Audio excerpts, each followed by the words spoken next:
Assalamualaikum warahmatullahi wabarakatuh. Bismillahirrahmanirrahim. Alhamdulillahirrabbilalamin. Wassalatu wassalamu ala asrofil anbiya wal mursalin Sayyidina Muhammadin wa ala alihi wa ashabihi ajmain. Amma ba'du.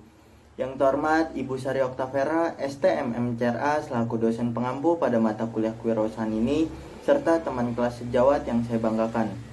Puji serta syukur marilah kita panjatkan kepada Allah Subhanahu wa Ta'ala, karena atas rahmatnya lah kita masih dapat berkumpul di ruang virtual meeting pada kali ini. Dan tak lupa pula salawat serta salam semoga tetap tercurahkan kepada baginda besar Rasulullah Muhammad SAW. Baik, pada kesempatan kali ini perkenalkan, nama saya Ahmad Fadilah, salah satu anggota kelompok 3 dengan nomor BP 1910 44001 yang akan memandu jalannya diskusi pada kali ini. Adapun topik yang akan kami bahas yaitu mengenai business plan produk kami, yaitu berupa EFVELS atau Environmental Friendly Valves. Sebelum diskusi ini dimulai, izinkan saya memperkenalkan anggota kelompok 3, diantaranya ada Andini Ramadhani dengan nomor BP 1910 44001, Wardatul Janah dengan nomor BP 1910 44004, Winda Wahyuni dengan nomor BP 1910 44011, dan Zahra Zetira dengan nomor BP 1910 44024. Pada kesempatan kali ini ada beberapa poin penting yang akan kami bahas, antara lain yang pertama ada gambaran umum, yang kedua ada deskripsi perusahaan, yang ketiga ada produk, yang keempat ada analisis pasar, yang kelima ada analisis kompetitif, yang keenam ada rencana manajemen, yang ketujuh ada rencana operasional, yang ke-8 ada tim manajemen, dan yang ke-9 ada rencana keuangan. Baik, kita langsung masuk ke poin pertama, yaitu gambaran umum, yang dimana di gambaran umum nantinya akan menjelaskan mengenai EFVELS. EFVELS atau Environmentally Friendly Valves merupakan salah satu brand bahan bakar minyak yang terbuat dari sampah plastik. EFVELS sendiri memodifikasi atau memanfaatkan limbah plastik yang kini banyak terdapat di lingkungan masyarakat. Dan EFVELS ini merupakan pengembangan ilmu yang diperoleh oleh mahasiswa yang cocok untuk dikembangkan, karena selain harganya yang murah, tentunya dengan pemanfaatan limbah plastik ini dapat mengurangi pencemaran lingkungan di sekitar masyarakat. Dan yang nantinya produk EFVELS ini akan dipromosikan melalui media sosial seperti Instagram, WhatsApp, Line, dan sebagainya, maupun melalui blog dan CEO, serta melalui sosialisasi secara online maupun offline ke masyarakat, agar nantinya masyarakat tertarik mengenai EFVELS ini. Selanjutnya poin kedua yaitu deskripsi perusahaan, yang dimana deskripsi perusahaan ini akan menjelaskan mengenai visi dan misi serta data perusahaan. Baik, yang pertama itu ada visi dan misi, yang dimana kami memiliki visi yaitu menciptakan produk yang sederhana dan berkualitas serta banyak diminati ataupun disukai masyarakat, dengan tetap mengedepankan nilai-nilai positif untuk lingkungan sekitar masyarakat. Dan kami memiliki misi, yang pertama itu menjaga kualitas produk agar menjadi produk yang berkualitas. Yang kedua, selalu membuat kesan yang baik kepada masyarakat umum. Dan yang ketiga, menyediakan layanan bagi konsumen yang ingin memberikan saran. Selanjutnya itu ada data perusahaan, yang dimana nama perusahaannya itu Environmental Friendly Valves. Bidang usahanya bergerak di bidang industri dan jenis produknya itu bahan bakar minyak. Untuk alamat perusahaannya ini yaitu di Jalan Daerah Mahata, Padang, Sumatera Barat, dan nomor teleponnya itu 0852 1855 9055, dan untuk alamat emailnya itu evels.unan@gmail.com. Baiklah, selanjutnya saya akan menyampaikan mengenai deskripsi produk. Nah, merek dari produk kami ini adalah Environmental Friendly Fuels, yang singkatan dari EFVELS. Nah, EFVELS ini adalah bahan bakar minyak untuk kendaraan bermotor yang berasal dari plastik. Nah, EFVELS ini memiliki nilai tambah dari aspek sosial dan lingkungan, karena melalui produk ini kami berupaya mengurangi sampah plastik di lingkungan yang merupakan indikator pencemar yang paling besar. Selanjutnya, mengenai kualitas produk. Produk diupayakan memiliki kualitas yang sangat bagus dan tidak kalah dengan bahan bakar minyak dari minyak bumi atau fosil. Nah, selain itu, dengan memilih produk ini, konsumen secara tidak langsung ikut menyelamatkan bumi dari sampah plastik. Sedangkan untuk komposisi dari produk dan alat yang diperlukan adalah yang pertama, plastik sebagai bahan utamanya.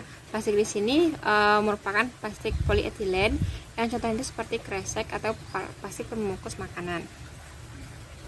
Selanjutnya wadah kedap oksigen, wadah pendingin, pipa kedap panas, sumber panas berupa tungku, dan alat penyuling. Nah, beberapa komponen tambahan seperti H2SO4, HCl, dan Al atau Al3 yang merupakan asam Lewis untuk meningkatkan kualitas produk. Nah, yang terakhir menggunakan TEL atau tetraethyl, yakni bahan aditif yang meningkatkan bilangan oktan dari mesin agar efisiensi dari mesin tersebut menjadi lebih meningkat. Selanjutnya mengenai proses pembuatan. Nah, yang pertama, sampah plastik dimasukkan dalam wadah kedap oksigen atau secara umum kedap udara. Lalu wadah ini diletakkan di atas tungku. Nah, proses pemanasan dilakukan terus-menerus sampai suhunya itu 120 sampai 130 derajat yang merupakan titik leleh dari plastik. Nah, setelah plastik ini meleleh, maka dilakukan pemanasan terus-menerus sampai dia berubah menjadi uap. Nah, uap yang panas ini lalu dialirkan melalui selang ke wadah yang dingin, Nah, karena perbedaan suhu yang besar, maka uap ini berubah menjadi cair. Selanjutnya, hasil dari pendinginan ini berupa minyak mentah. Nah, selanjutnya minyak mentah ini dipecahkan ke dalam 3 fraksi, yakni bensin, minyak tanah, dan diesel.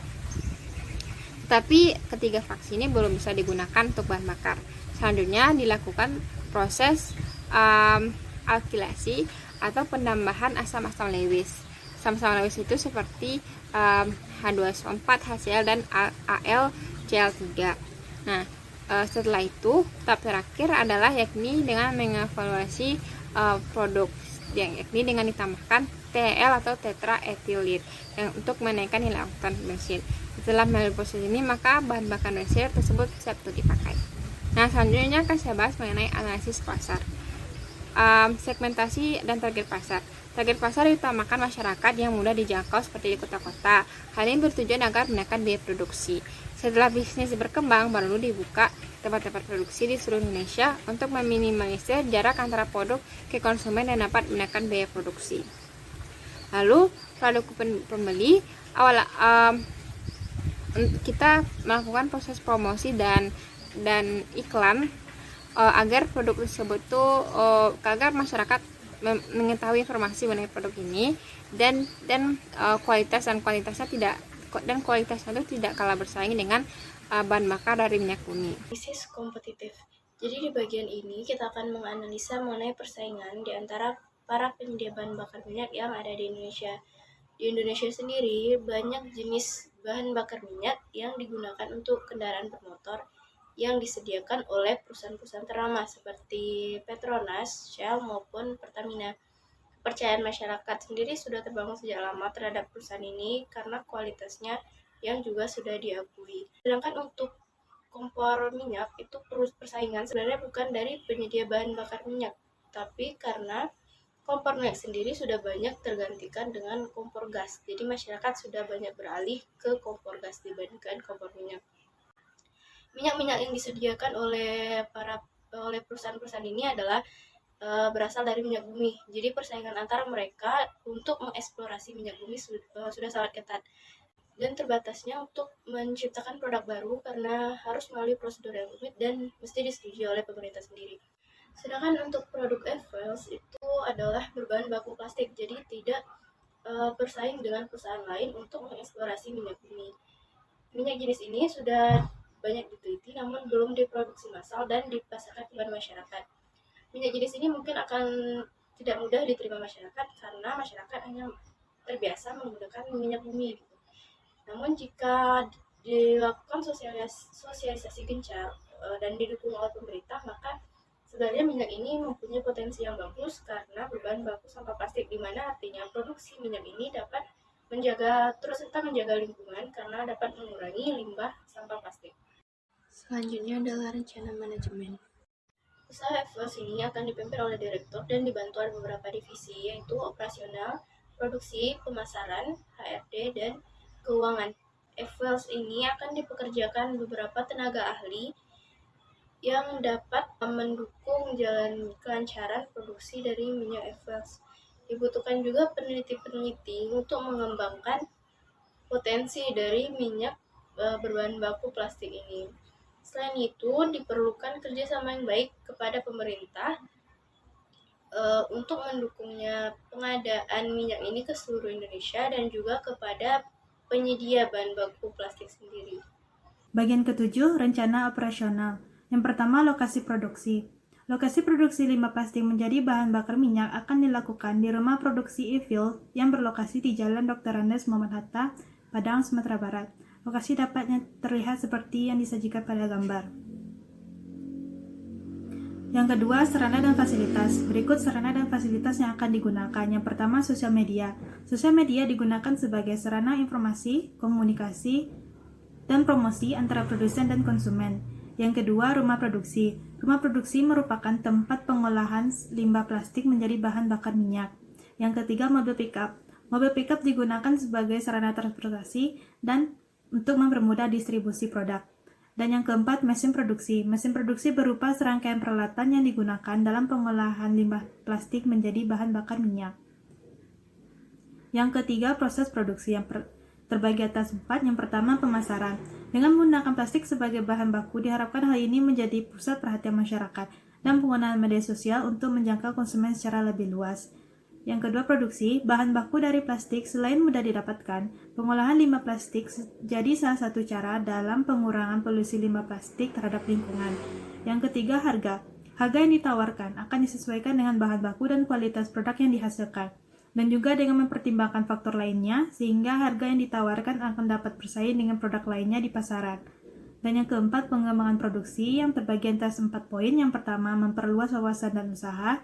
Yang kedua, memperluas wawasan dalam pengolahan produk. Yang ketiga, meningkatkan produksi. Dan yang keempat, analisis risiko usaha serta antisipasinya oleh perusahaan. Nah, untuk yang bagian tim manajemennya, yaitu ada 1 orang direktur utama, yang dimana seorang direktur utama itu yang akan bertanggung jawab atas kelancaran keseluruhan proses produksi dan pemasaran, serta menciptakan sistem produksi dan pemasarannya melalui negosiasi bisnis, ataupun mencari investor dan menetapkan kebijakan yang berhubungan dengan pengembangan perusahaan dengan dibantu oleh para manajernya. Kemudian yang kedua, ada 1 orang administrasi dan keuangan yang bertanggung jawab untuk mencatat transaksi dan dokumentasi serta melakukan analisis keuangan. Kemudian untuk 1 orang manajer produksi nantinya akan bertanggung jawab atas kelancaran proses produksi serta koordinasi dengan karyawan lainnya. Yang keempat itu ada 1 orang manajer pemasaran. Nah, 1 orang manajer pemasaran ini akan bertanggung jawab dalam kelancaran distribusi produksi, perluasan pasar, perumusan sistem pasar, menangani masalah perizinan, dan mampu menangani segala kekeluhan pelanggan. Nah, kemudian ada karyawan pembantu produksi yang dimana akan membantu produksi nantinya yang akan dibayar sebesar 40.000 per hari ataupun 1 juta per bulannya dengan masa kerja selama 25 hari. Selanjutnya yaitu ada sopir yang dimana nanti itu bertugas untuk mengemudikan kendaraan pengangkut dan bertanggung jawab terhadap perawatan dari kendaraan tersebut, yang dimana sopir nanti itu akan dibayar sebesar 40.000 per hari ataupun 1 juta per bulannya dengan masa kerja 25 hari. Nah, total dana operasional untuk gaji karyawan itu nantinya akan dihitung sebesar 26.500.000 per bulannya. Baiklah, selanjutnya aspek keuangan pada ide bisnis kami. Bagian modal kerjanya itu juga ada terbagi menjadi beberapa alat-alat dan bahan-bahan. Nah, ada cruiser atau mesin giling dengan satuannya 1 unit. Nah, di situ kami memberikan harga sekitar 70 juta per unitnya.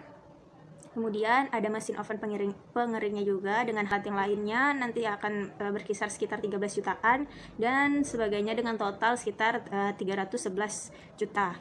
Kemudian untuk biaya overhead per bulannya dari bil listrik, bil telepon, bil air sampai yang lain-lainnya itu sekitar 3 jutaan. Selanjutnya untuk modal kerja per bulan dengan targetannya itu ada plastik kotor nantinya yang akan kami gunakan, kemudian plastik dari ajennya tersebut, kemudian biaya gilingannya nanti itu akan ada tiga orang gitu yang membuatnya. Selanjutnya ada quality controlnya dan biaya perawatan mesinnya juga nanti akan ada di situ dengan biaya sekitar 58.300.000-an.